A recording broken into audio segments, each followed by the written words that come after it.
Hello, everybody. I'm Aaron Simmons, and welcome to another episode of Two Philosophers, One Conversation, where we realize that philosophy has always been about the public good, and thinking well about the human condition is something we all should do more often. I'm joined today by Alex Jech, who is a professor at Notre Dame. And despite the fact that their football team is not as good as Florida State, or at least in my eschatological world that I hope is true again in the near future, we are thrilled to welcome Alex to the episode, and he's going to think with us today about a new book that he has published called The Hurricane Notebook. I will put a link to it in the description. And this book is definitely one I wanted to talk to Alex about because it's a philosophical dialogue, which means it is written in a really strange way that I'm going to ask him to unpack for us. And I think maybe the best way to describe it is that it's a modern day Kierkegaardian experiment. And so I'm stoked to have you here, Alex, and looking forward to talking with you about your very, very cool book and how philosophy might speak to all of us where we are. Well, thanks, Aaron, and thanks for inviting me. I'm glad to have the opportunity to talk about it and to talk about Kierkegaard and talk about anything that's like meaningful and worthwhile. We need more meaning and worthwhile, right? We I think are running out of the ability to be as angry and as despairing as the world would invite us to be currently. And so distraction is very, very welcome indeed, right? Yeah, I err more towards despair rather than anger. I find it more comforting. As an existentialist should. But it's really soul killing in the end, either way.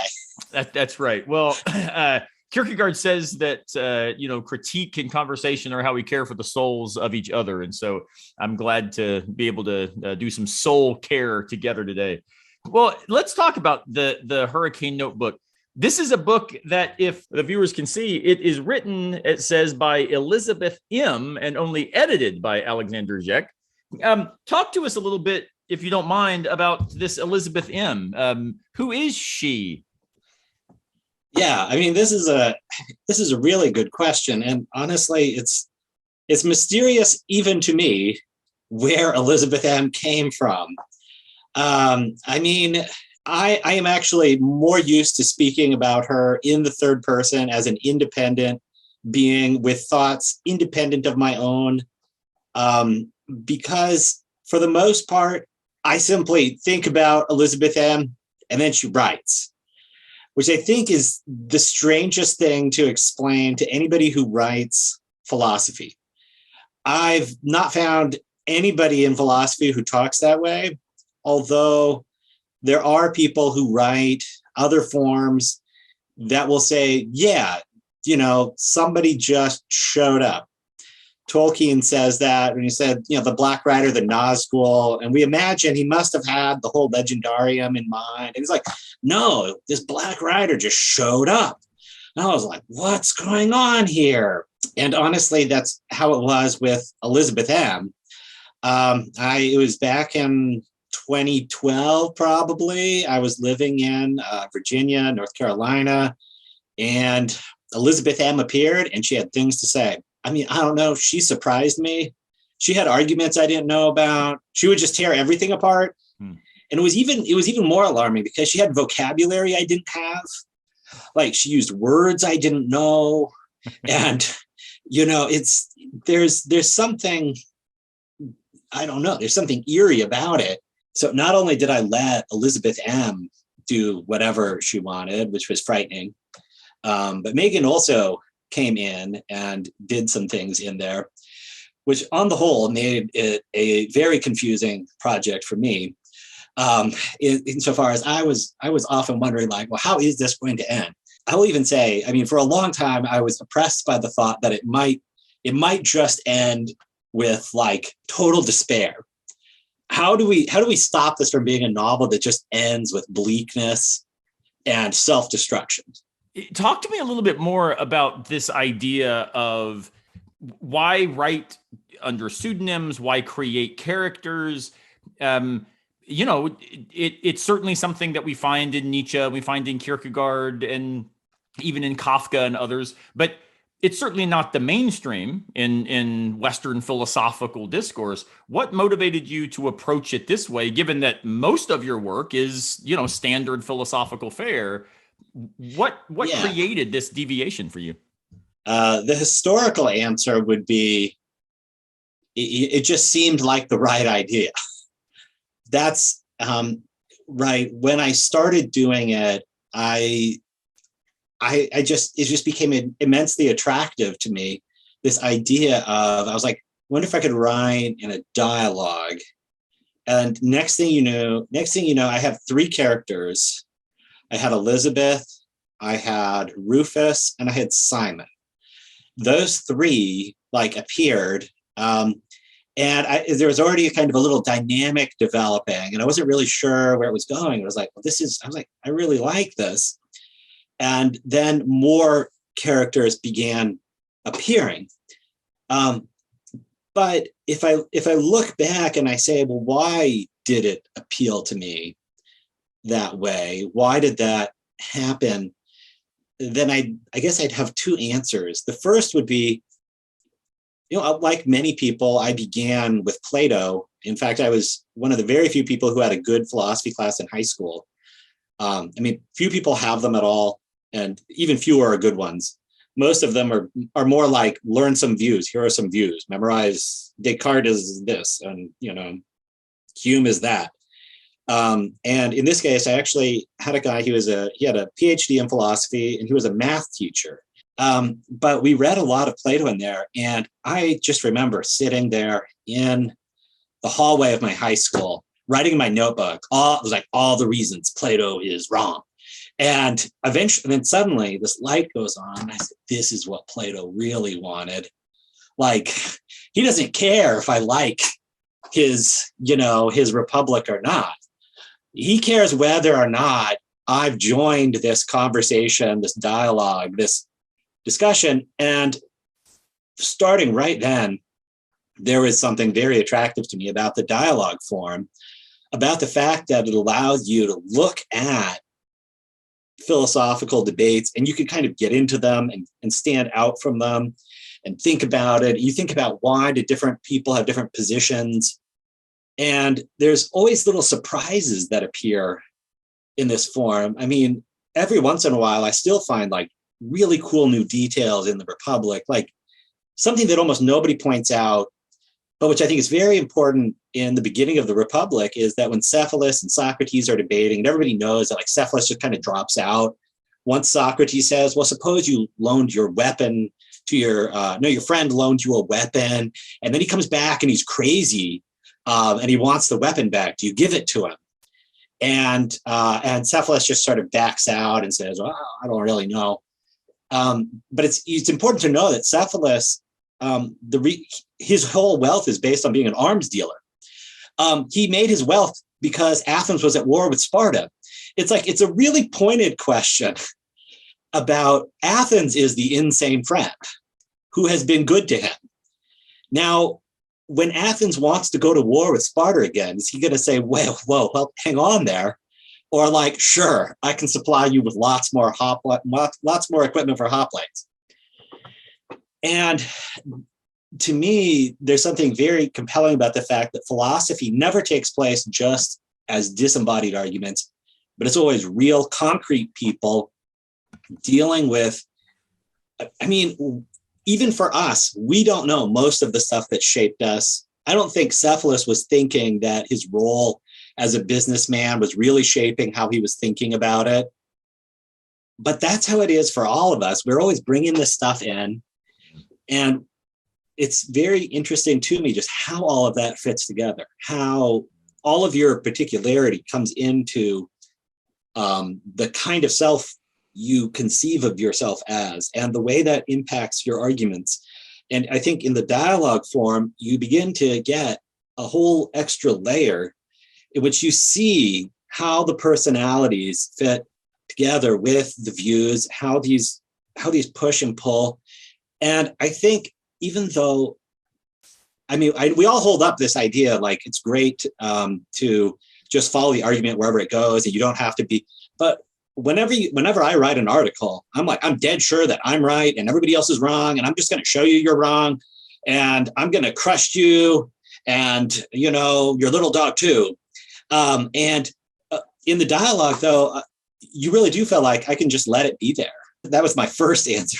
The second answer is, historically, the dialogue has usually been like, I don't know if it's usually been, say, or if it's ever been the most popular form, but it's usually been a secondary form that is used fairly frequently and kind of dies out after, I don't know, 1800 or so.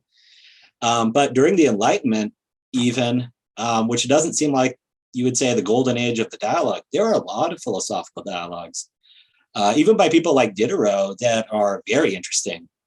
Do you think that this allows us to speak philosophically into social discourse in a time where lots of us, I think, feel like not just that we've run out of arguments, but they just don't seem to work?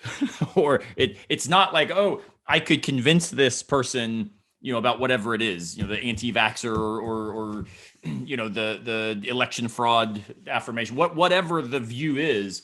It's like it's not just that I need better data or more evidence, or their belief would clearly be revised if they just saw the warranted assertability that I am articulating at a higher degree of epistemic confidence. Like, that's not what's happening, right? And the sheer exhaustion that I know I feel and a lot of people feel, we might say the erasure of the possibility of reasoned discourse. It does seem to me that dialogues model philosophy happening even in the face of those non-optimal circumstances, right? Treatises require optimal circumstances. They require that your readers are considering the arguments on the terms that they're offered, engaging you relative to a kind of set of rules for discourse. This is why, when we write articles, right, we write them for other professionals who do the same thing we do. And then we do this at a really high level. Dialogues, and this book, I should make clear, has some really technical philosophy moments, like when they're talking about, the problem of evil and debates about Hesed and all these different notions. But it's also a book that, is readable by anyone without any philosophy background who's just invested in these characters and the stories and their lives. And I wonder if maybe there's something about experimenting in this genre or this style that might actually speak to us getting better at doing this, as my son would say, IRL, like in the lives we actually lead. Our conversations on Facebook and at Walmart and, at churches, which have become exceptionally difficult for me over the past few years. Maybe getting good at dialogue and letting things sit, but being able to realize it's messier than treatises would sometimes admit. Do you think that maybe this is modeling a different way forward for philosophers in the public square in that sense? I think one of the biggest struggles philosophy professors have is, how do we convince them that philosophy is worthwhile? One of the ways I got my students to argue for it was to give them, things that argue it's not worthwhile. And next thing you know, like, they're coming up with the arguments for why it's worthwhile. And, so I'll start off and we'll read the Republic and I'm like, oh, he thinks philosophy is the answer to everything. But then, read something that's very down on the possibilities of philosophy. One favorite, this may seem crazy, but it's really worked, is I use Moby Dick in intro class, and it's a highly anti-Platonic, anti-philosophical novel. And some of them are like, yeah, this is it. And a lot of them, though, are like, no, wait, maybe there's some possibility. And by the end, they're like, yeah, they make the arguments for philosophy. But do you think that this is something that allows the dialogue itself to be distinctive, right? So one of the things you hit on this, that one of the readings of Plato that I'm also partial to is that, at least in some of the dialogues, it seems that the goal is not to articulate a view that P, but instead to invite the reader into a kind of sukegogia, right? A soul-leading enterprise that is the philosophical life. And so when we read the Euthyphro, we can talk about, the Euthyphro dilemma and, what's the relation of God and ethics. But when I teach that dialogue, I show my students this because I want them to see the complexity of this question and why this is something that does speak to where we are, right? Does society determine the good, or does the good determine social action?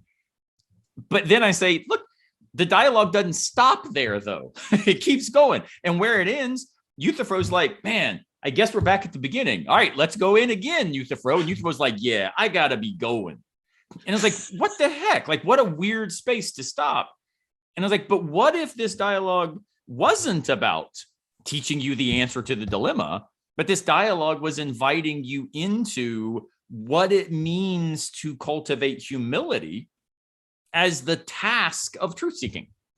And when you realize that you don't have an answer to the dilemma, humility seems kind of right around the corner, right? Or obstinacy.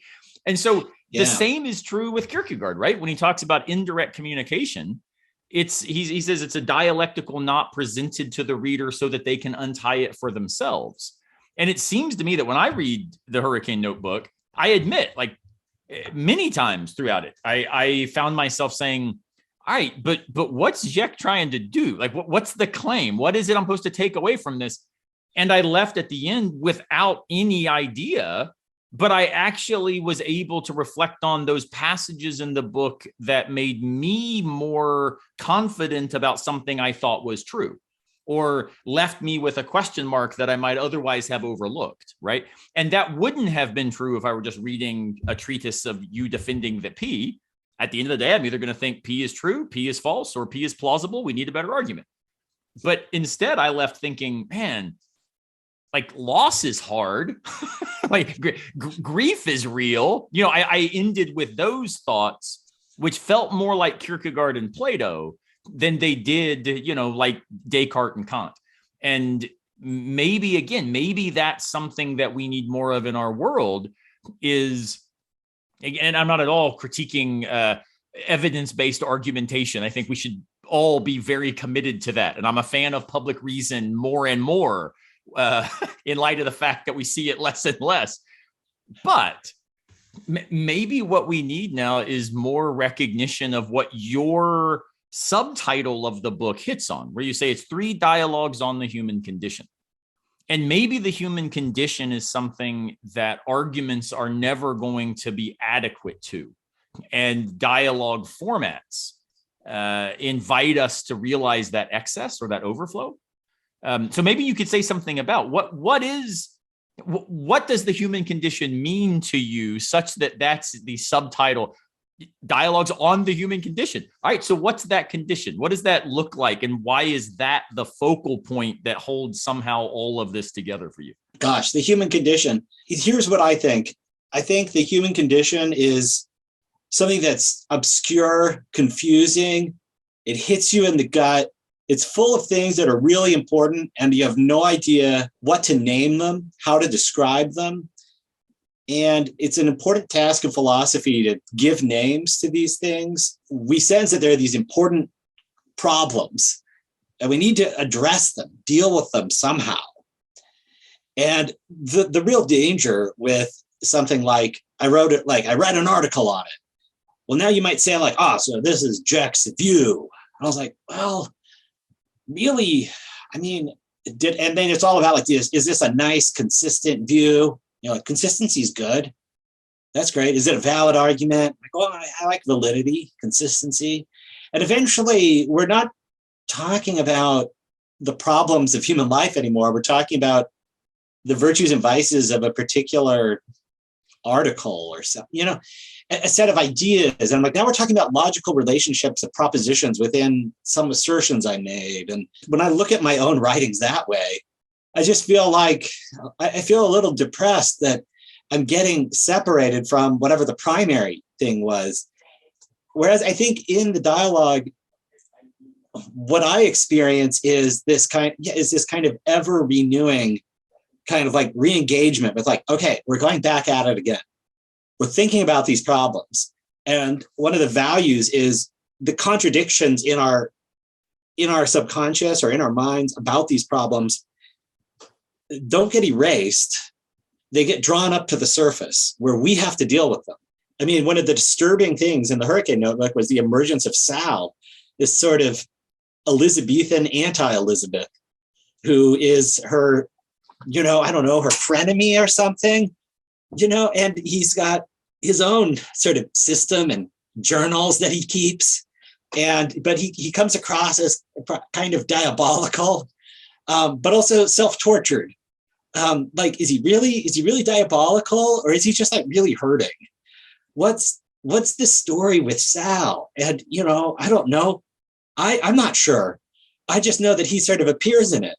And next thing you know, it's like, well, he's got an alternative way. And I think this sort of struck me at the end, is that she never refutes him. He has an alternative way. I mean, essentially, there's a whole lot of arguments in the book. There's a whole lot of viewpoints. Elizabeth has a way of trying to synthesize all of the problems and get an answer. And so does Sal. And it's a rival way of doing it. And she doesn't refute him. She just embraces a different way of dealing with life at the end than he does. Right. And to some extent, that's where we're left. And I think that's what the dialogue leaves you with, like, well, what are you going to do after you've read through this and your more facile understanding of piety has been destroyed in the Euthyphro? What do you do now? Yeah. Well, what do you do now? Well, that's a task that you're going to have to take on. And you might wish you had a definition that you could memorize. Mm-hmm. But I don't know whether that memorized answer would be any good. Yeah. It's like a buddy of mine who's a social epistemologist. He says, we talk a lot as philosophers about wanting the truth. He's like, truth is good. But he said, if all that matters is truth in the sense of propositional fact that you possess and all of your beliefs now are true, he's like, just go read the phone book. It's like, because it's all true and it's all fact. Like, but that's going to miss something about humanity. And one of the things that strikes me in the book is you talk about the human condition, and the three themes, at least for me, and I'm sure there are, many readers would pick up on different ones, but three themes for me are God, loss, and friendship.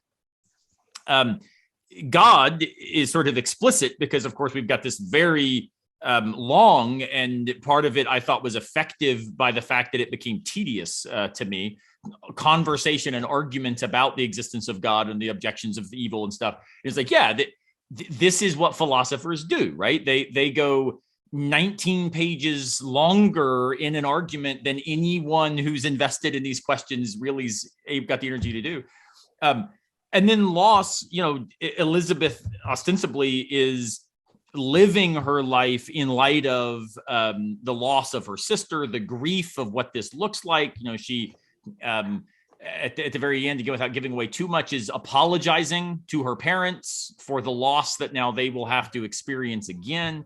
But then also there's these, like you're saying, frenemy questions where friendship, says Aristotle, is of course the highest of all things among humans, but it's also the thing that allows for the maximal hurt, right? Only friends can really damage each other in some deep way.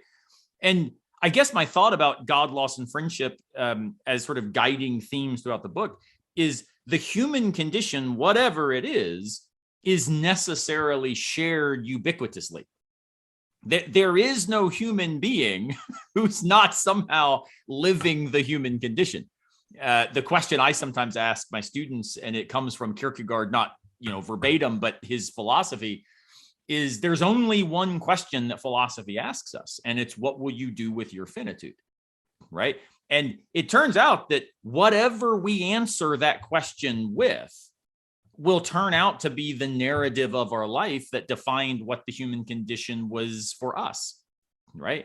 So what do you think about this idea of thinking through the human condition as, we might say, maximally shared? Because what I keep trying to cling to, despite all the reasons to just abandonment and cast half of our country into, weeping and gnashing of teeth, is the idea that all of us, no matter if we agree on politics or agree on moral life, or none of that ultimately matters when it comes to the shared solidarity of finite existence.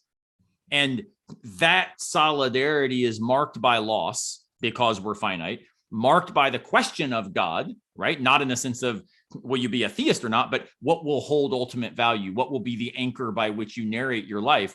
And then who will you walk and talk with, right? Who will be your companion? Will it just be Fox News? Will it be conspiracy theory? Will it be a bunch of other philosophers who are esoteric to the point of, like never being able to get people to date them? Like, where is it that we find some sort of friendship along this path?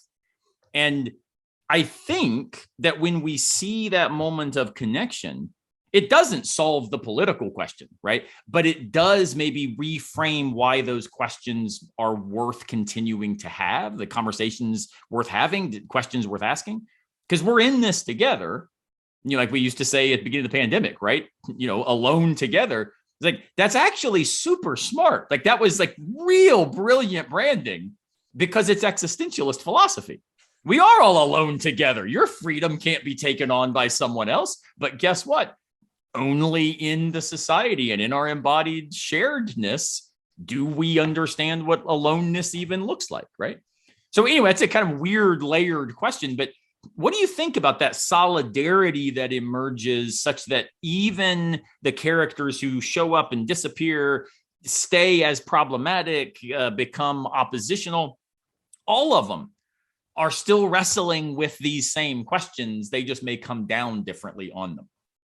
I'll say I like your the little triad you used of God, loss, friendship.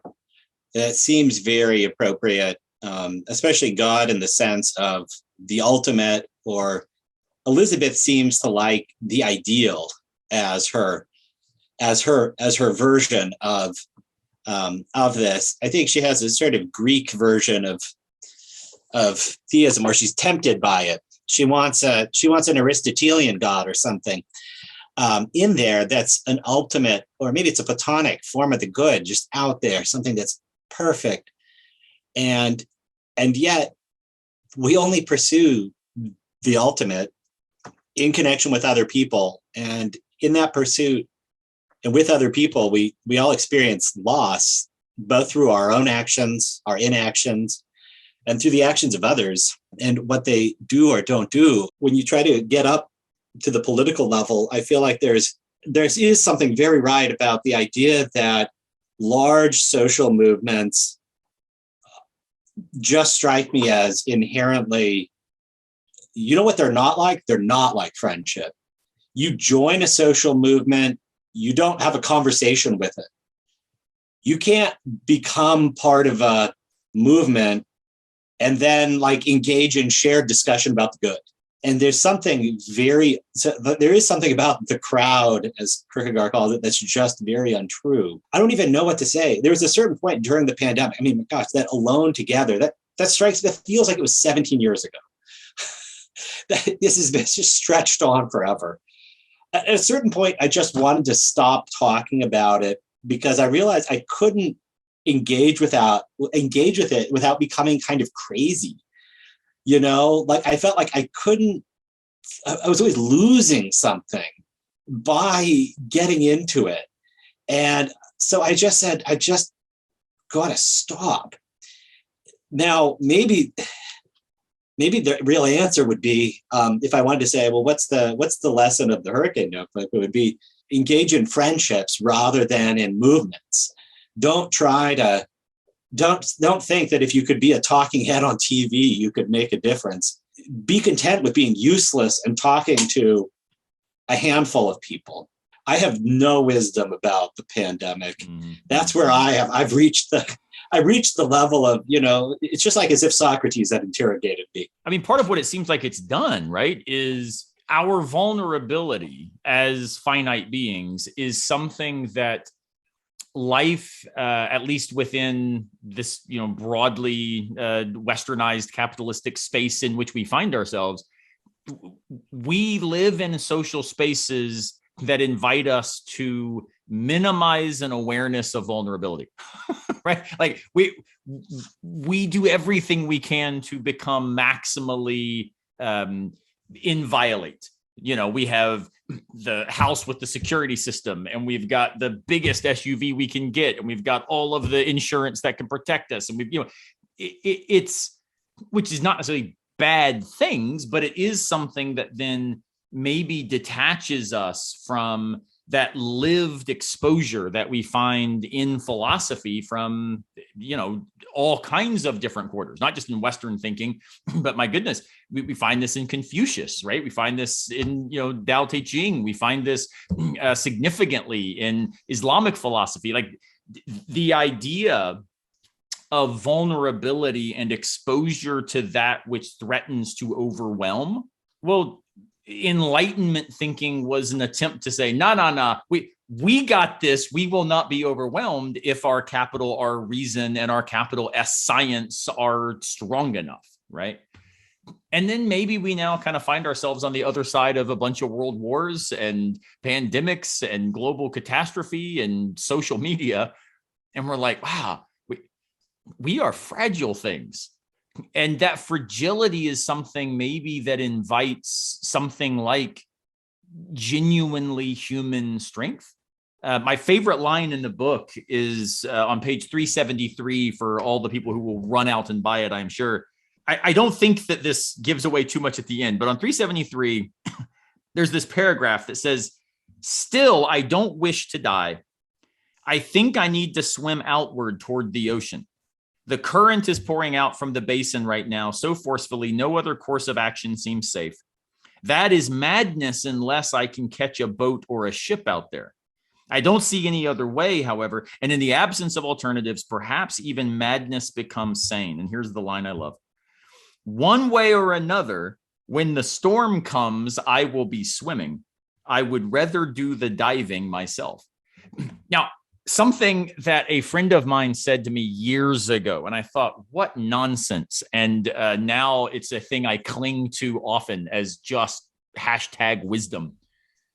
He said, man, at the end of the day, we've got to realize that in life, the only way to avoid drowning is by swimming straight down. And I used to, that's so stupid. His name was Drew. I was like, Drew, what the heck, man? That's cryptic nonsense, man. And then, as I read Kierkegaard talk about being suspended over 70,000 fathoms and there finding faith. And then I read Elizabeth saying in this sort of reflective moment, maybe the only thing I can do to save my life is to swim into the ocean, not to try to grab onto the shore.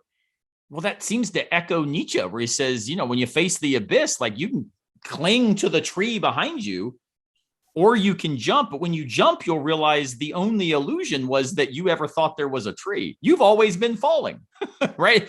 And this willed investment, when the storm comes, I will be swimming. It's sort of like the end of the movie that's getting lots of varied reviews, but Don't Look Up, right, has just come out recently. I thought it was actually pretty well done. But at the end, it says, I'm grateful that we tried, which can be, pyrrhic and silly and overblown. But man, at the end of the day, all of Kierkegaard's work is about faith, living faithfully. All of Socrates' life was about being faithful to what he thought was true and good and beautiful, right? And the idea of, but when it all goes down, when it goes to crap, I'm going to be swimming. Or there's several moments throughout about surfing and catching a wave, which reminds me of my friend Aaron James's book, Surfing with Sartre. And he says, it is immoral to lay in bed when the waves are pumping, right? And it's like, yes. I mean, that's like Emerson for the 21st century. On we go. The waves are pumping. Let's go, or what's that? The famous line from the Greek thinker where he says, if we fall, may we fall from the heavens, right? So what do you take kind of as a way of maybe encouraging readers to pick up this book and inviting them to think for themselves? What do you think about this idea that, Elizabeth leaves us not with a conclusion, but with a lived affirmation of the importance of living, of faithfulness, not success, but did you stay faithful to what mattered, even when the storm came, even when vulnerability threatened to overwhelm?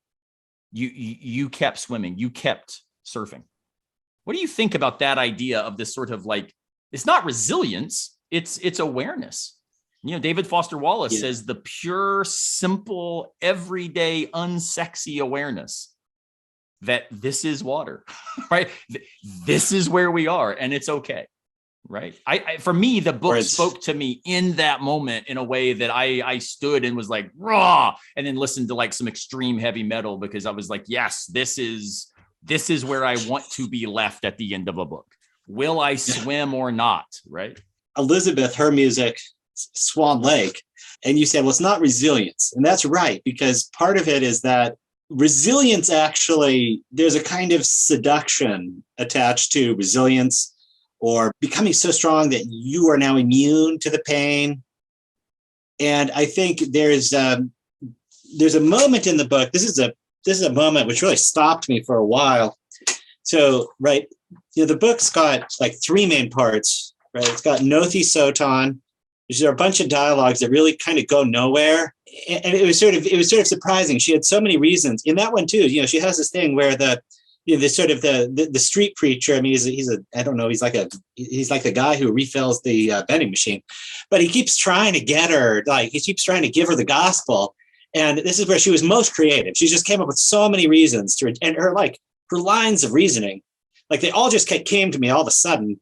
And, she just rejects like the whole thing. Cause she's like, no, she's like, I really need to be guilty.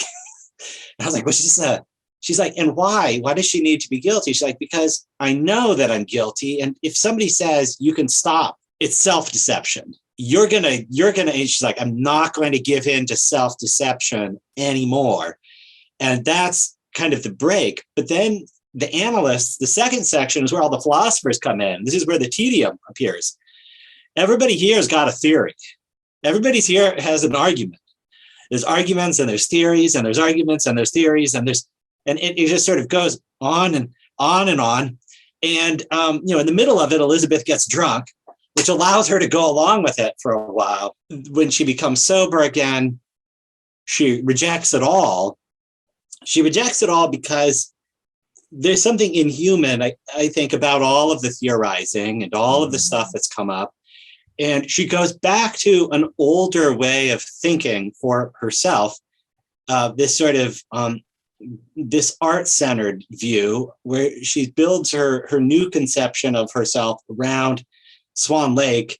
And I think if you want a view of like the vulnerability of human life, I mean, you've got to get the real version. You can't get the Stalinist rewrite.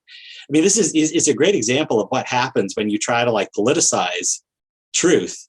Like, well, we've got to have a happy ending. And right. they add these like black swans, which are the capitalists, right? And the capitalists are the ones who keep all the swans. And von Rothbard, I don't know, he's like the state or something, right? And you got to smash the state so that you can free the swans. Like, it's just nonsense. Tchaikovsky's all about the fact that, like, as human beings, we really we yearn for the ideal and we want to love. And no matter what we do, somehow it's awful. And I think the finitude is really part of it. Somehow there's this thing you can't escape. Yeah. You can't escape it, but there's a moment of triumph at the end because somehow, despite the betrayals, they remain true to each other. So when that ends and Elizabeth like re-solidifies herself around this understanding, a little bit over dramatically, she starts to push herself a little too far, and she's like, to love is to no, to be love is to kill. Mm-hmm. Like, I can't let people love me because I'll wreck them. So the entry on 216, when she says, when I stand upon the beach, I'm entranced by the unbounded horizon and the limitless expanse of the ocean's waves. Strain your eyes to see as far into the distance as you may, and yet still they go on and on further than you see. The sea laughs at our attempts to limit it. No matter how safe you feel when the surf warms your toes, you know that the ocean is only playing at being gentle. It treats our boundaries as an adult might treat capture in a childhood game, tearing apart our bonds at will, a flimsy artifice of paper. It's holding its force in reserve for reasons of its own.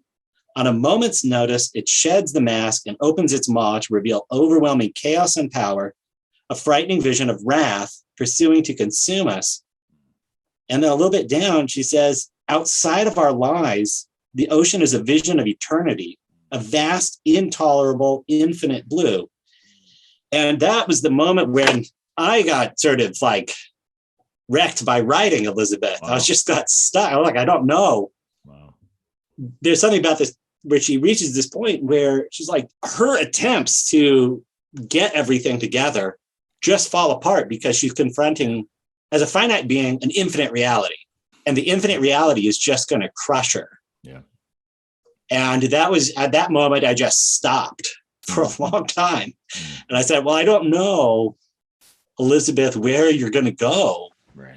And that's the beginning of the third section, which I don't know. This is one of these very unknown words, Juska. It's one of those conversations you can't stop replaying in your head. And I think that's the main form of the third part. It's not an argument. It's her endlessly returning back to these formative conversations in her relationships and in her self-making. She's returning to the conversations again and again, trying to find some way that she can get to the point where at the end, what you bring up, she's able to swim again. Because at this beginning, my sense was like, I mean, here it's like she's just going to die. Yeah. Like she's like, I'm just going to lie down on the beach and die. Right. Like, what's the point in even saying anything further? That speaks to where we are, though, right? I mean, yeah. Goodness, the incidence of mental health crises, students. I don't know about at Notre Dame, but at least at my institution, I've had more students calling me in crisis in the last year than I have in the 20 years of my career before that. Total, like combined. Watching my son in sixth grade, but navigate all of fifth grade virtually, and wrestling with different forms of anxiety, just with loneliness and isolation. There have been days where my wife and I would kind of vacillate between, all right, who's got the energy to kind of be the up one today, and the temptation just kind of say, look, let's just quit. Why keep trying? And yet I love, and again, I don't think this gives away anything, the last two sentences of the book. The storm is coming, which again, like more metaphorical you could not be. I want to live. So the decision at the end of I'm not going to lay down. I want to be known as somebody who was faithful. Even when the storm came, I was swimming. And then when presented with the question, what will I do with my finitude? The answer given to Camus, whether or not to roll over and die, the answer given is, I want to live. And I'm not sure there's much better philosophical fodder for where we find ourselves and where hopefully we will go. To say, do we want to live? Do we want to live as a society who can find ways to engage each other in the face of threats to destroy us? One of my friends, Rob Talese, recently wrote an op-ed where he says, America's in trouble for the first time in its history. We are on the democracy in decline list globally. And the reason is division and the undermining of evidence-based truth within our society, right? Will we decide we want to live as a society? Do we want to live as a church? Right. And, both of us have different types of backgrounds and denominational associations, but do we want to live as Christians who are siding with particular political orientations that are going to undermine neighbor love as a norm?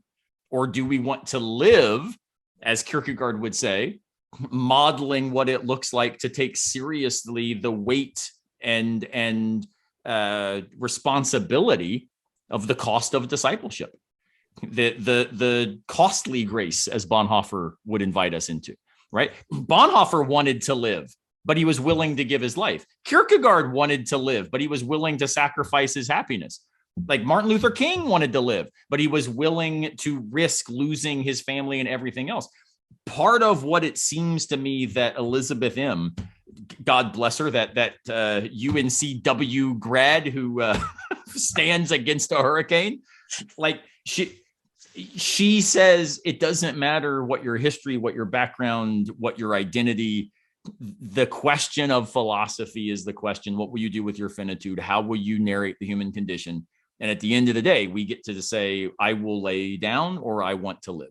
And hopefully, by reading this book, a lot of us will say, yeah, I want to live and I'm going to go swimming. Yeah, that is my hope. And I've had an experience like yours. I mean, I think the anxiety of the students has radically increased. I've talked with the people who handle advising here. Yeah.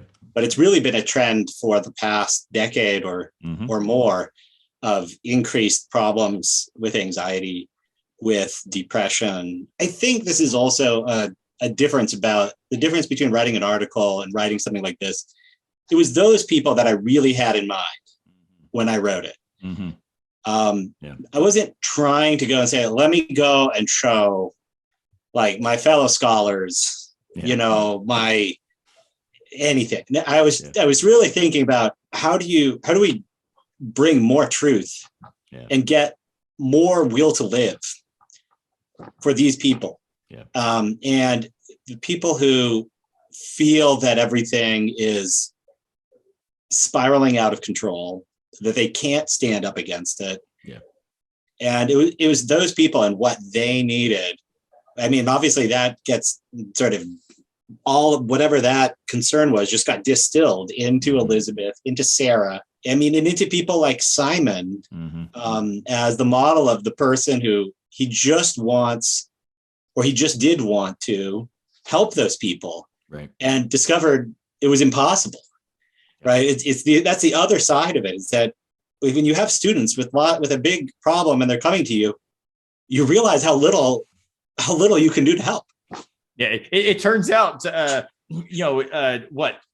modal logic does not address existential angst very well. I got to say, I'm a fan of the book. I'm thrilled that Elizabeth impressed herself upon you in ways that led to your pen flowing. A big thanks to Megan Fritz for her research assistance and work that she did on the project. I'm actually a huge fan of her work on Kierkegaard. And also a big thanks to our mutual friend, Tom Morris, whose series Wisdom Works is the publisher. And I actually sit on the editorial board there at Wisdom Works and am thrilled to see increasing opportunities for philosophers to think differently and write differently. And Tom, a legendary public philosopher, has found ways to encourage that work. And I appreciate him doing it in this case for sure. Alex, thank you so much for being with me. It has really been a joy. I've thoroughly enjoyed the conversation and want to unambiguously recommend the book to everybody who's listening, watching. The Hurricane Notebook by Elizabeth M., but edited by Alexander Jech. Well worth your time, and it might even encourage you to keep living, keep swimming, and to do so faithfully. So thanks again, Alex, for being with us today. Thank you, Aaron. And to everybody else, as always, Two Philosophers, One Conversation, where public engagement is always what philosophy is about.